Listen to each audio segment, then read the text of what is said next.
ce primesc de mâncare?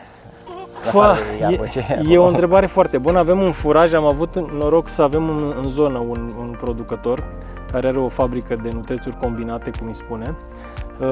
Eu am avut mare problemă cu furajele pentru că nu găsești niște furaje mai curate pentru animale. Ce înseamnă curate? Adică să n-aibă tratamente, să n-aibă antibiotice. În general, furajele, mai ales pentru rasele industriale, sunt foarte standardizate, cu antibiotic, cu tot ce le trebuie. Deci din start... Da, pentru că ei fiind ținuți închiși.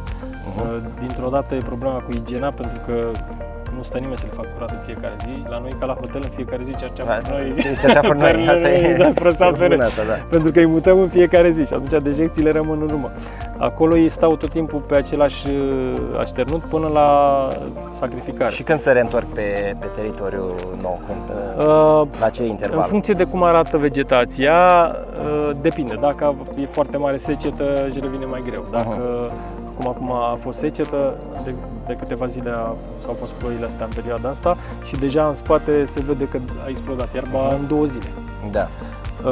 Cu toate astea nu mergem mai mult de 2, maxim 3 ori dacă se reface foarte bine într-un an, pentru că inputul de azot, fie el și natural, e destul de mare și atunci nu e benefic pentru sol dacă insiști foarte mult.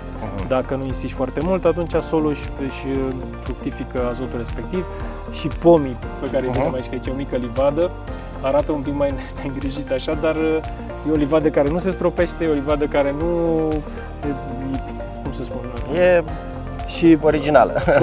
Fructele sunt foarte gustoase pentru că și pomii beneficiază de pe urma îngrășământului de la pui.